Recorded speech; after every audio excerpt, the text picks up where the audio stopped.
il est âgé comme moi, et qu'on arrive à un certain âge, on commence un petit peu à faiblir. Mais il tenait à venir, et à la dernière minute, jusqu'à hier, il ne peut pas être parmi nous. Et je lui ai promis que je vais l'excuser auprès de vous, et que je vais passer en tant que facteur. Je ne suis pas un messager, c'est différent un messager. Ni un prophète, ni un idéologue. Donc je suis qu'un facteur. Je viens vous apporter sa lettre, vous allez la lire et l'interpréter entre vous, et nos éminents intervenants. Donc voilà que je vais appuyer sur quoi? Ça y est, c'est... Voilà, la biographie. Il a commencé par la biographie, vous l'aurez à la fin. Donc voilà, quel mineur? Donc lui, dans son cas, il parle de tous les mineurs. Donc les mineurs de toutes les origines sociales, mineurs, migrants. Donc il faut voir que ce qu'il va exposer, ça concerne tous les mineurs, les cas qu'il a reçus. Tout ont besoin d'accompagnement socio-sanitaire. Donc tout le monde a besoin d'un accompagnement. Eh bien, je saute ce qu'a dit Barbara à l'instant, entre parenthèses, c'est que ici, les enfants, ils vont à l'école jusqu'à l'âge de 16 ans. Puis après, il y a une formation. L'État s'occupe, il a l'obligation que tous les enfants, il oblige les parents à envoyer leurs enfants à l'école. Mais dans les sociétés d'origine, de là où ils sont venus, les mineurs non accompagnés, on est adulte à l'âge de... on ne va pas à l'école, ce n'est pas une obligation. C'est une chance d'en avoir l'école si on arrive. Et ils sont adultes, c'est-à-dire ils commencent à être apprentis, à vendre, à acheter, etc., à aider leurs parents.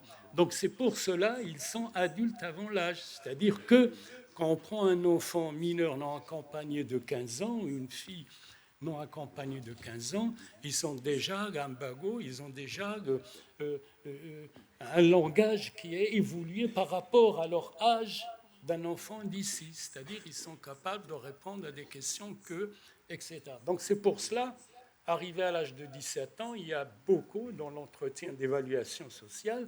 Il est fait avec les moyens, comme vous le savez, quelquefois, et on a recours à des examens biologiques. Alors imaginez-vous, quelquefois ils sont assez grands par rapport à leur âge, et on se retrouve dans des situations difficiles. Puis après, une fois que leur minorité n'est pas acceptée, imaginez-vous, il faut, dans un circuit administratif compliqué, même pour celui qui est né ici, même pour un adulte, ils vont faire appel au juge. Pendant ce temps-là, les mineurs ne sont pas accompagnés, ils n'ont aucun accueil, ils sont assez souvent dans la rue où ils se débrouillent comme ils peuvent et ils n'ont pas de formation. Ici, même un jeune de 18 ans, il est suivi jusqu'à l'âge de 24 ans, c'est-à-dire qu'on a l'obligation de garder nos enfants jusqu'à 24 ans chez nous, ou même plus.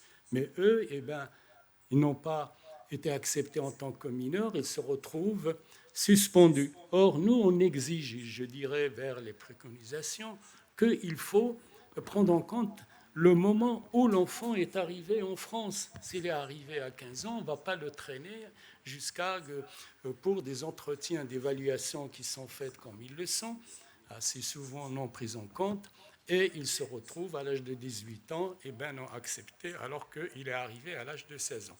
Donc on a dit que ce sont des mineurs d'origine sociale différente. Les besoins et souhaits sont partout pareils, ils sont réels ou virtuels ou fictifs. Les besoins sont déterminés en qualité et en quantité. Donc, ceux qui reçoivent ces enfants, ils ont le devoir d'évaluer d'une manière concrète et objective les besoins, parce que quelquefois, les enfants, ils ne savent pas ce qu'ils veulent, ils ne savent pas s'exprimer. Et je vous assure que je me suis occupé pendant des années des réfugiés, et j'étais à l'OFPRA parce qu'ils n'étaient pas acceptés. Et pourquoi? Parce que, imaginez, on a parlé des enfants qui viennent, ils ont vécu des traumas chez eux. Il y a un parcours, quelquefois chaotique, pendant l'immigration. Arrivés ici, encore des problèmes. Et ils ont l'habitude d'avoir peur des situations et ils racontent des histoires. Et assez souvent, on leur dit, ils racontent des histoires, c'était même des adultes. Et je leur dis maintenant, on est en confiance. Je suis votre frère, je suis votre père, c'est les jeunes. Mais raconte ce qui s'est passé. Eh bien, c'est une autre histoire et on reconstitue la réalité parce qu'ils se retrouvent dans des situations où ils ne s'expriment pas comme ils se doivent. Ils racontent et l'imaginent quelquefois, et chacun de nous, imaginez si vous passez par des épreuves, quelquefois, vous racontez des choses que vous avez imaginées, alors que c'est assez normal. Donc il faut faire confiance aux enfants. Et c'est ça, comme s'ils sont nos enfants, leur discours doit être pris en considération et ça doit être à tous les niveaux. Donc voilà, le sourd des besoins sont socio-individuels, c'est que ce qui est normal, l'intimité, il y a la conscience de soi, il y a des enfants qui ont conscience de leur être, savoir sur soi, ignorance sur soi. Donc il y en a des enfants qui sont un petit peu perdus. Estimité, désir, partage, soi, etc. Qualification des interactions inter-individuelles, empathie, affective, spontanée, cognitive, secondaire. Approche, il peut être une approche collective, individuelle, état des relations et appui socialisation potentielle. Donc voilà qu'est-ce qu'il a voulu dire aussi, approche collective des milieux, observation, enquête, rapport. Donc tout ça, ça se met, il faut voir le sentiment, appartenance, exclusion, restauration. Donc l'enfant, il peut sentir qu'il appartient à la société, soit exclu, et il y a des comportements de frustration par rapport à ces situations où il se retrouve. Sentiments, les sentiments, ils peuvent, niveau de rejet, aliénation. Donc soit qu'ils se sentent rejetés, soit qu'il y a une aliénation, soit une mettre à l'encontre. D'accord. Qualité des échanges.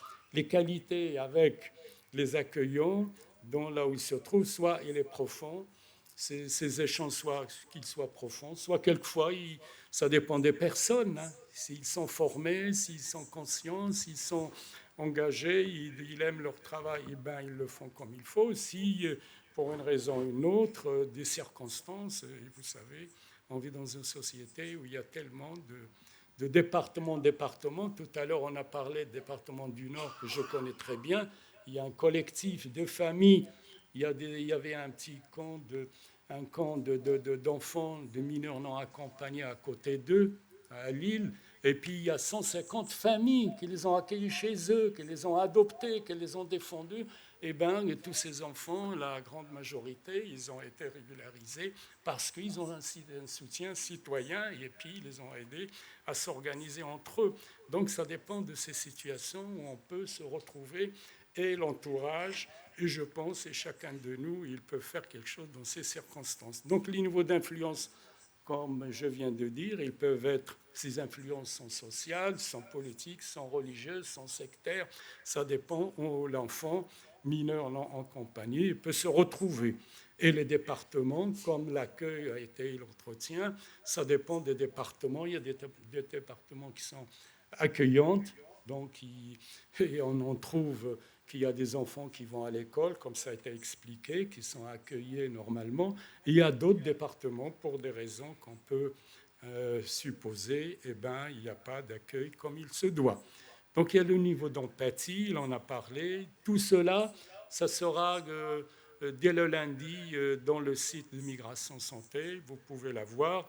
Il a écrit tout un texte que vous pouvez avoir dans le livre qui va sortir. Il développera tous ces éléments que j'expose en son nom. Niveau d'attente, de reconnaissance, donc il est collectif et individuel. Niveau d'aptitude au partage, adhésion ou non.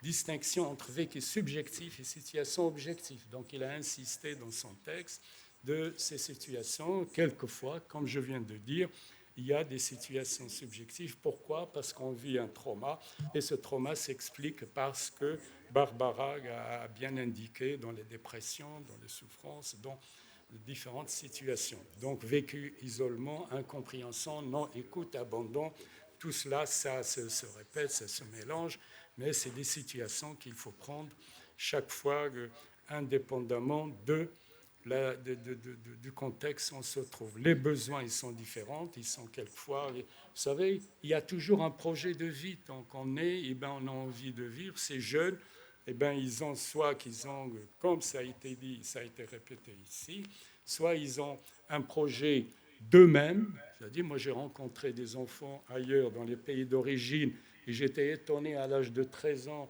ils veulent émigrer parce qu'ils veulent améliorer leur situation, aider leur famille, donc ça vient d'eux-mêmes. Il peut être un projet de famille. Pourquoi ? Parce qu'il y a une restriction drastique de l'immigration adulte, pour les raisons qu'on connaît, économiques, sociales, politiques, etc., et on en parle du matin au soir par les médias, eh bien, il s'est reporté sur ces jeunes non accompagnés. Et les images qu'on a de l'immigré ou que la société donne de l'immigration, comme ils sont, etc., eh bien, ils sont reportés sur les mineurs immigrés. Donc, ces enfants, ils souffrent de leur état d'enfant, plus tout ce qui est posé sur les épaules de l'immigration. Et aussi, j'ai voulu dire, il y a entre parenthèses que quelquefois, comme ça a été donné par Barbara, les chiffres, et tout à l'heure avant, il faut bien voir les chiffres. On peut leur faire dire ce qu'on veut. Donc ça dépend de l'angle où on veut analyser ces chiffres. Par exemple, les enfants de l'ASE, il y en a 400 000 qui sont accompagnés. Il y en a à peu près autant de demandes, sans savoir les autres qui n'ont pas fait de demande pour ces enfants. Je parle de la société française. Or, nous, d'après les chiffres qui étaient donnés de 2023, c'est à peu près 19 000. D'après ce qu'on a vu, 19 500. Eh bien, 19 000 divisé par 800 000 à 800 000 quelque chose, ça donne à peu près, mais pas 4%. Donc, il ne faut pas croire que ces enfants sont envahissants et qu'il y a les moyens, que ça exige leur accueil qui sont hors normes. Comme on a fait, nous, à Migration Santé, on a fait un argumentaire en ce qui concerne l'AME, c'est l'aide médicale d'État, et vous avez entendu dans les radios, il y en a même qui en font un projet politique contre l'AME, et quelquefois on rentre pas, etc. Non, à cause de l'AME qui coûte même pas 1 milliard, dernièrement 1 milliard, mais 1 milliard. Regardez combien ça coûte, combien le budget de la sécurité sociale de l'État français, c'est des trillions.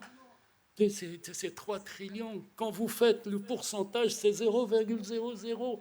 Eh bien, c'est un petit peu, quelquefois, ces chiffres, et toujours qu'on est devant des situations comme ça, il faut le ramener à leur juste valeur pour savoir que, finalement, c'est une volonté politique qui doit exister, et surtout, c'est une volonté humaine. Et je continue, donc, vous êtes en train de lire, vous savez tous lire, donc vous pouvez lire pendant que je parle, et je passe pour la vidéo. Donc, le constat différencié, même masculin, féminin. Donc, globalement, les sujets féminins semblent avoir moins besoin d'accompagnement, parce que la femme est l'avenir de l'homme, comme dirait le poète. Eh bien, ils sont plus solides. Pourquoi ? Eh bien, je vous invite le 28 novembre ici, ou en bas, parce qu'on va discuter de la femme. Donc, chaque année, on organise une journée aussi pour les violences envers les femmes, et on saura pourquoi les femmes sont plus résistantes que les hommes dans certains domaines, seraient plus aptes à subir et manquer les frustrations, donc, etc. 3 types essentiels de personnalité sont à prendre en compte. Quels sont ces types ?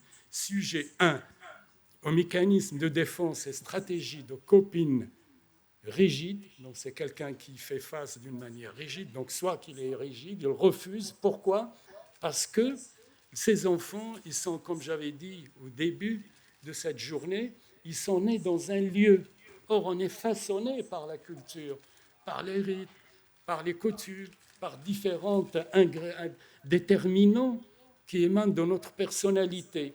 Donc, ces enfants, quand ils se retrouvent dans une autre société, eh bien, quelquefois, ils refusent de s'intégrer. Il y a un refus, mais il faut bien les écouter. Et tout à l'heure, l'après-midi, on va parler de certains cas d'enfants qui sont dans cette situation et comment l'anthropologie médicale, l'anthropologie tout court, comment les médiateurs, et c'est ça le rôle des médiateurs entre l'accueillant, entre le médecin et entre là où il habite, l'éducateur, et bien s'il y a un médiateur pour faire passer le message des uns aux autres et que chacun joue son rôle convenablement, en concertation les uns et les autres, et non pas de compartimentés dans chaque coin, eh ben, on peut faire face à ces situations difficiles. Sujet 2.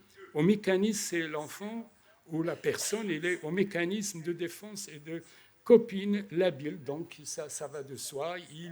C'est quelqu'un qui est là, qui arrive à s'intégrer, qui arrive à faire face, qui arrive à être souple. Voilà, c'est ça que ça veut dire. Sujet 3, normalo-névrotique, défense plus souple et adaptable.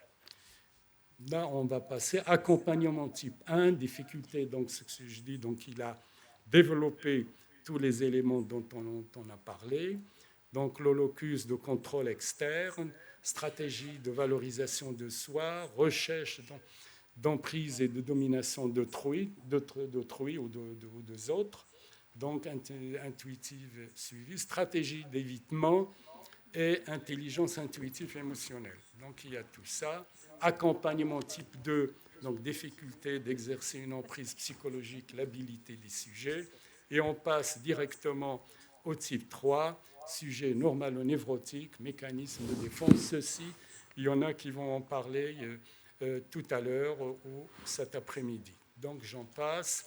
C'était uniquement pour montrer de quoi il a voulu vous parler le professeur Jean-William Vallée. Et il conclut, en France, la santé mentale, grande cause nationale, comme ça a été dit en 2025. Dans le monde, la santé mentale des jeunes reflète celle de tous. Donc, il a donné, c'était des rivois. Les vécus de violence, source des fragilités ou des agressions. Donc, il a donné qui il a dit ça. Les séismes identitaires, l'interdépendance culturelle, l'accompagnement éducatif doit ouvrir la complexité humaine. Edgar Morin. Est-ce que vous connaissez Edgar Morin? Ah ben bien sûr, il a là 104 ans et il est toujours là. Et je me rappelle d'un ouvrage, si vous l'avez lu, c'est très intéressant, c'est le paradigme perdu.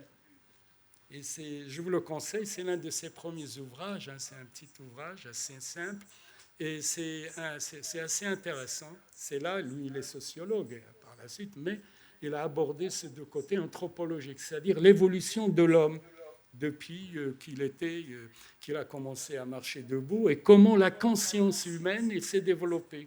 Et je trouve que c'était passionnant, ça nous montre un petit peu ce que j'avais dit à peu près tout à l'heure, que notre humanité, il est encore enfant, c'est-à-dire on parle de l'enfance non accompagnée, et on peut même imaginer que notre humanité, ensemble sur cette terre, alors qu'on n'est qu'un genre unique et pareil, eh ben on est en évolution, donc on est encore enfant. C'est pour cela il y a ces soubresauts, ces règles qui sont faites qui ne sont pas accomplies. Cette manière de se connaître n'est pas accomplie.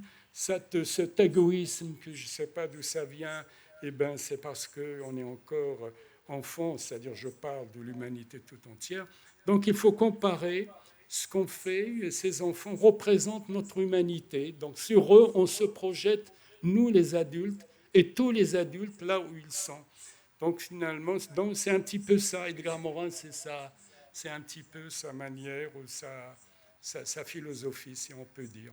Pour tous, le retour sur le couple, école, famille est fondamental, bien sûr. Bien sûr, heureusement que l'école, elle est là, et que l'école, il faut lui donner les moyens aussi, et la confiance aussi.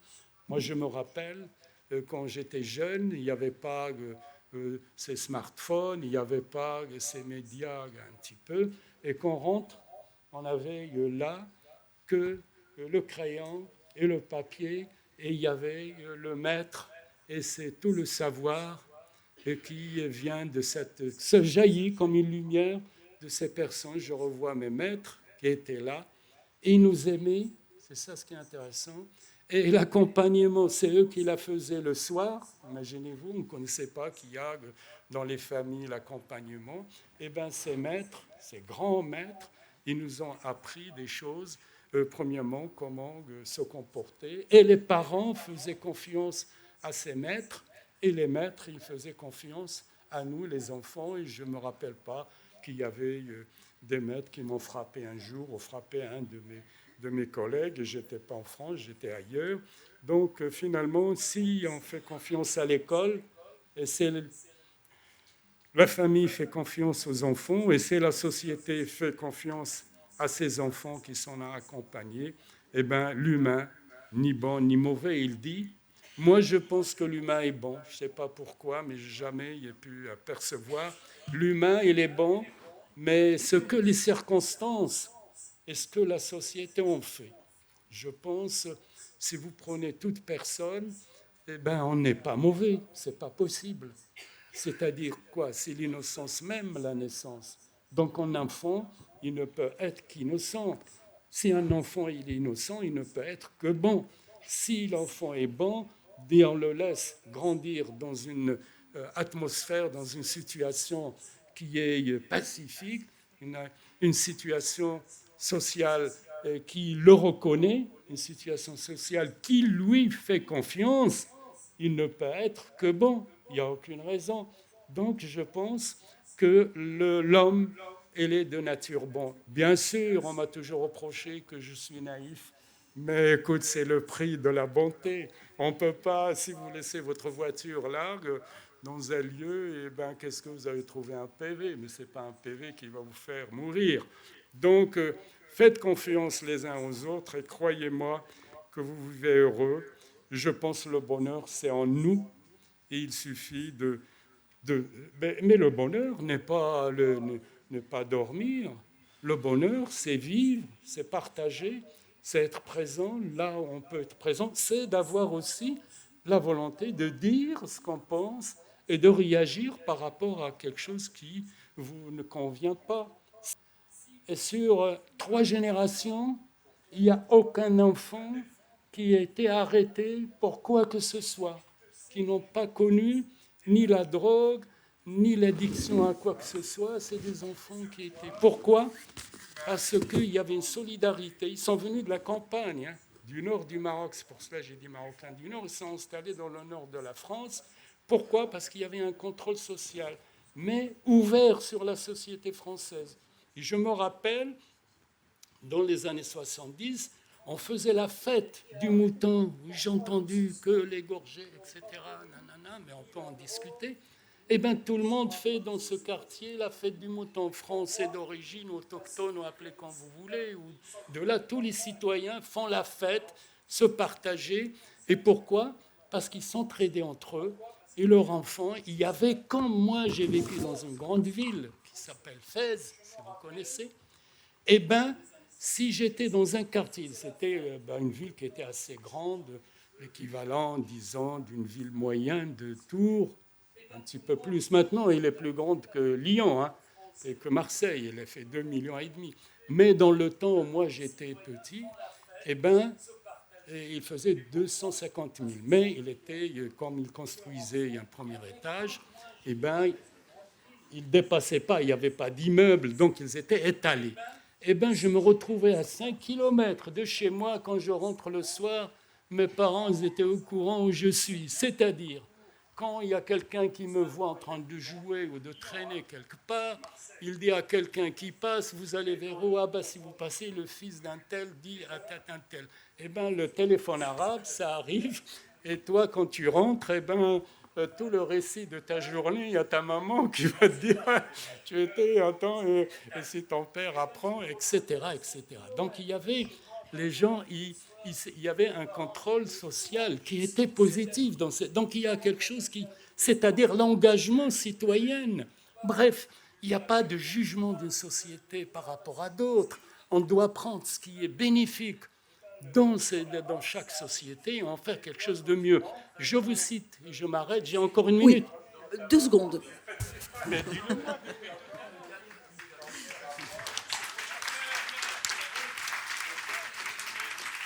Alors, ils ont peur de moi.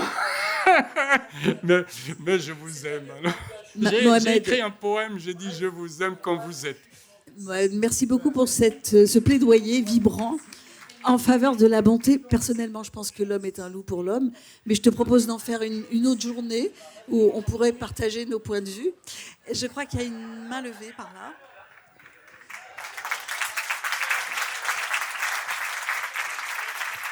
Ah, d'accord, je vais vous Mais montrer la est-ce qu'on bibliographie. aura les PowerPoint peut-être pour tous les participants? Voilà. Si les intervenants acceptent justement de diffuser leur PowerPoint. Au moins les on le bibliographies fera. peut-être. Mais je vous donne l'occasion de discuter entre vous, hein. Moi je suis que le facteur.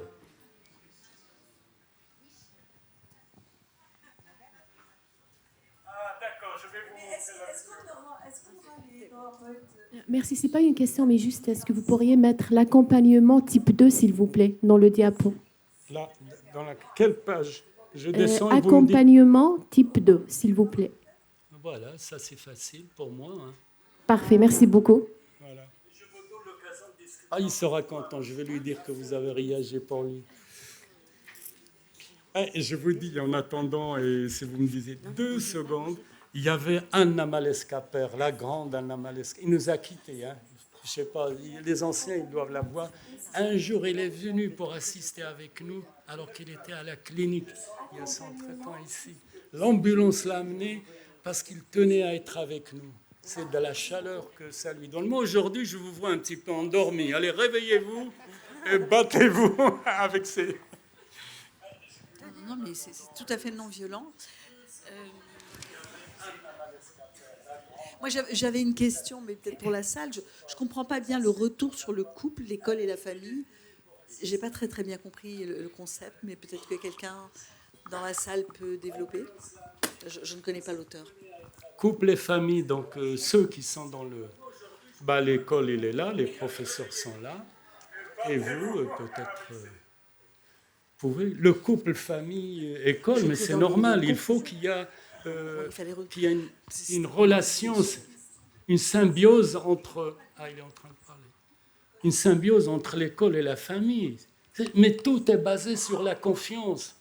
Si les parents n'ont pas confiance à l'école, et c'est l'école, ils se méfient et on se jette la patate chaude, c'est la faute des parents, c'est la faute de l'école, on ne s'en sort jamais.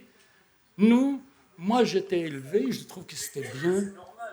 Mes parents, ils disent au maître, vous tuez, et nous, on la lève la peau, c'est comme un mouton. C'est-à-dire, lui, il était le berger. Un berger, il a envie que son troupeau, il le garde, il l'amène dans les lieux, le meilleur pâturage, donc le meilleur savoir, les maîtres nous le donnaient. Donc il faut, je pense, le couple, famille, école, ça doit être un couple, un mariage catholique, comme disaient les anciens. Complet, pour le bon et pour le pire. Je reste ou je descends? Alors, moi, Crucifiez-moi. Oui. Alors oui, effectivement, moi, ma question, c'est par rapport à ces jeunes qui sont soumis, polis, enfin, qui vont adhérer aux formations qu'on leur propose. Enfin, je suis dans une association et on essaye quand même au maximum qu'ils aient des représentations de ces métiers professionnels, ces métiers en tension qu'ils vont à choisir. Et c'est vrai que c'est dans le département où je suis, c'est quand même la porte d'entrée pour une scolarisation. Sinon, c'est trop compliqué. Et à vous entendre, je me demandais, est-ce que vous savez ce que ça donne des années après? Parce que c'est vrai que s'ils ont accès à une formation et qu'ils ont un minimum de diplômes qu'ils peuvent aller au boulot, ça va faciliter qu'ils changent éventuellement d'orientation.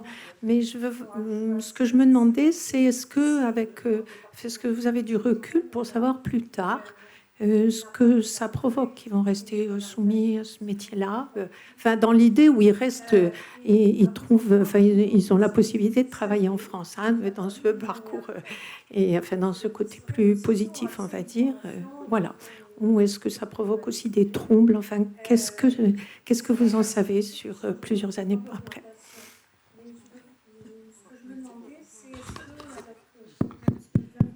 Alors, je ne sais pas si on peut... Ça va être une non-réponse, malheureusement. Mais en fait, alors, déjà, ce qu'on sait, c'est que, de manière générale, sur les élèves allophones, il n'y a pas de suivi de cohorte. C'est-à-dire qu'ils ont un statut temporaire d'élèves allophones nouvellement arrivés pour considérer la date de leur scolarisation, la date de l'arrivée sur le territoire et une prise en charge spécifique pendant 1 année ou 2 années, une fois la scolarisation entamée en France. Mais ensuite, ils sont intégrés en fait dans les cohortes ordinaires des classes ordinaires, et ça devient un public un peu invisibilisé en fait. Donc pour les MNA, c'est un peu pareil. Ce qu'on a comme retour, par contre, qu'on a eu, on n'en a pas beaucoup parlé, mais c'était, on a les coordonnateurs de la mission de lutte contre le décrochage scolaire qui sont chargés des parcours pour les jeunes non scolarisés antérieurement et qui les accompagnent en général pendant environ 1 année. Et eux, en fait, sont beaucoup plus en contact avec ces jeunes, mais c'est vraiment des témoignages très au cas par cas. Et il y a en fait un suivi après, mais de manière tout à fait hors cadre professionnel, c'est-à-dire un suivi vraiment, un attachement personnel entre ces jeunes qui est assez fort. Et donc, ils nous ont fait état pendant les entretiens de telle et telle situation, de parcours de réussite. Donc, c'est plutôt des parcours de réussite qui sont valorisés, mais ça reste finalement assez anecdotique et on n'a pas de retour global sur ce que deviennent ces jeunes déjà à l'issue de leur prise en charge spécifique dans les dispositifs et a fortiori quand ils quittent l'éducation nationale. Ce qu'on peut préciser aussi, c'est que, je sais pas, bon, on est passé assez rapidement sur nos données, mais on a aussi l'idée que les professionnels de l'orientation, ce qui valorise vraiment, c'est le fait que les jeunes soient scolarisés, quel que soit finalement le métier. Même si au départ c'est pas le premier vœu, c'est pas le premier choix de l'élève, avec l'idée que comme ça après il pourra peut-être changer d'orientation, parce qu'il y a cette idée, est-ce qu'il change d'orientation, est-ce qu'il... Et alors on a commencé à faire des entretiens avec les éducateurs spécialisés, et ce qui est ressorti aussi dans le fait finalement à la majorité de pouvoir avoir des papiers provisoires, ce qui est sorti, un titre de séjour provisoire, ce qui est sorti, c'est que les jeunes devaient aussi avoir une sorte de continuité dans leur parcours de formation, et le fait qu'ils changent trop régulièrement pouvait avoir un effet après pour avoir un titre de séjour provisoire. Donc ça, c'est aussi voilà, quelque chose dont il faut tenir compte. Alors, tous les éducateurs ne nous l'ont pas dit, mais c'est quelque chose quand même qui est ressorti chez plusieurs éducateurs, le fait que finalement, les psychologues de l'éducation nationale ont tendance à penser que le principal, c'est qu'ils intègrent une formation, et puis après, s'ils changent au cours de leur parcours de formation, ben voilà, c'est pas grave, au moins ils auront été scolarisés, ils auront bénéficié de la scolarité, mais néanmoins, dans les faits, après, ça peut avoir des effets, on va dire, négatifs sur le fait d'avoir un titre de séjour provisoire. Voilà, peut-être pour... c'est pas totalement, je réponds pas complètement à votre question, mais ça peut être c'est une piste. Le fait que finalement, les psychologues de l'éducation nationale ont tendance à penser que... Bonjour. Bonjour à tout le monde. Je suis Étienne Passy, animateur socioculturel. Donc, l'ouverture à la culture et aussi accès aux loisirs fait partie de mon positionnement avec mes collègues travailleurs sociaux. Nous arrivons parfois à nous apporter des contributions par rapport à ce public que nous accompagnons jour après jour. En passant, j'aimerais, avant de venir sur mon propos, je voudrais appuyer sur couple, famille, famille et école, mais c'est juste parce que la famille est la première institution. La famille représente la première institution, donc c'est un couple qui doit être, disons, honoré, surtout appuyé pour le bon déroulement de la scolarité de l'enfant. Alors, mon propos principal, c'est je n'ai pas envie de mettre la charrue avant le bœuf parce qu'il y a une période donnée pour la conclusion de cette rencontre. Mais quand on a écouté M. Rafalo avec la bouffée d'oxygène par rapport à ces propos qu'il nous donne ici, et aussi le tableau sombre de Mme Tessier, il est difficile quand même de se tenir sans pouvoir exprimer ce qu'on a envie de partager. Donc, je voudrais parler de l'externalisation des frontières, ou pour faire simple, le renforcement aux obstacles pour empêcher les migrants de rentrer dans l'espace Schengen. Jusque-là, tout est légitime pour un État souverain. Donc, à cela s'ajoutent les accords avec les pays extra-européens. Je peux citer la Tunisie, le Maroc, la Turquie, le Maroc, la Tunisie, le Niger qui fait plus partie de cet ensemble pour d'autres raisons. Donc, par rapport à ces restrictions et puis les moyens alloués à cette coopération avec ces pays du Maghreb, alors que si on pouvait mettre ces moyens sur d'autres visées, on pourrait peut-être espérer des retombées beaucoup plus louables que de se retrouver avec les résultats catastrophiques au niveau. Le tableau de Mme Tessier nous a montré de l'état de santé mentale de ces jeunes, vu des violences qu'ils subissent sur leur parcours. Donc, au lieu d'allouer ces moyens, je sais que c'est la communauté européenne qui a alloué ces moyens, on pourrait peut-être réfléchir autrement à ce qu'ils soient bien utilisés. Je peux donner l'exemple, on peut encourager, par exemple, on peut encourager par rapport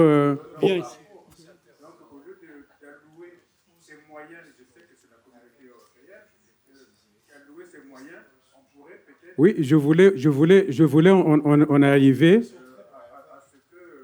Je voulais en arriver dans la coopération migratoire.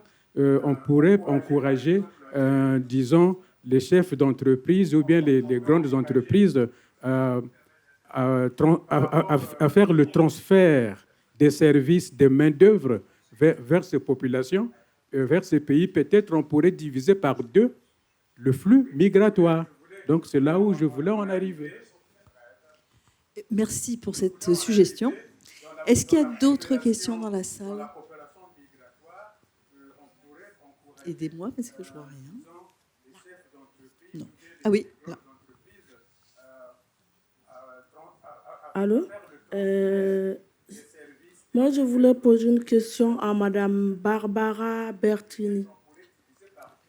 Ma question est que pourquoi les jeunes mineurs isolés, à partir de leur majorité, ils ont des soucis à faire leur titre de séjour au niveau des préfectures, et pourquoi on les accorde des titres de séjour temporaires?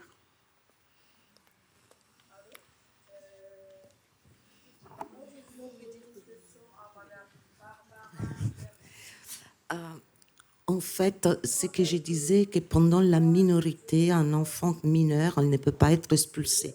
Les moments où il arrive à la majorité, soit il a un titre de séjour, soit provisoire, long, peu importe, soit il peut se retrouver en situation irrégulière. Donc, en effet, c'est juste pendant la période des minorités où la personne n'est pas en situation irrégulière. Voilà, la minorité implique une situation de régularité sur le territoire français. J'en profite aussi pour dire que c'est Madame Bertigny, pas Madame Tessier. On voulait garder les secrets, mais bon, voilà. Voilà, félicitations, merci. Et pour répondre, évidemment, je n'ai pas eu le temps d'aborder, mais on m'a demandé de faire un état de l'état de santé somatique psy à partir des données que nous avons en passe. Mais par contre, on est absolument conscient que tout ce qui va dans l'essence de la réhabilitation psychosociale est extrêmement important. Nous finançons beaucoup d'associations qui font des sorties culturelles, sportives. On voit bien même à la halte d'Hydro, Bien sûr, il y a un pôle santé, bien sûr, il y a un accompagnement social et juridique, mais il y a énormément d'initiatives, des sorties sportives, culturelles, groupes de parole, etc. Et donc, on est tous conscients dans l'état, enfin voilà, dans les connaissances de l'état de santé, que toute action qui fait collective, qui fait aussi revenir des ados, voilà, malgré tout. Et donc, que c'est très important, ça ne va pas effacer un éventuel traumatisme, mais ça participe au bien-être en santé mentale et donc à la réhabilitation. Ça peut être une transition pour mon intervention. Monsieur Bertini, je vous laisse la parole. Donc, est-ce que j'y vais ou pas?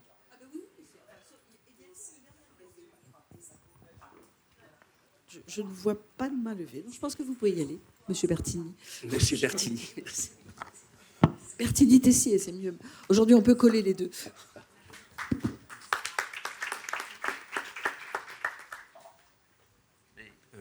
Alors là, je ne sais pas. Vous pouvez m'appeler Madame Tessier aussi, ça ne me gêne pas. Hein.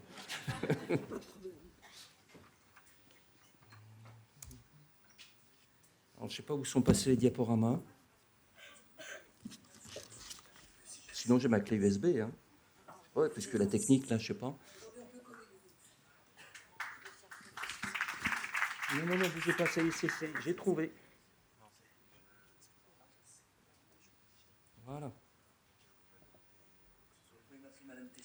Bien, bah, écoutez, je vous remercie beaucoup de m'avoir invité. Pour moi, c'est une bonne expérience de revenir à la Villette, parce que vous avez remarqué, effectivement, on a quelques heures de vol, surtout moi. Et il y a 30 ans, on faisait les gamins de la rue à la Grande Halle de la Villette. C'était une opération que soutenait la Grande Halle de la Villette, de faire venir 300 gamins des rues des quatre coins du monde sur la question précisément que vient d'évoquer Madame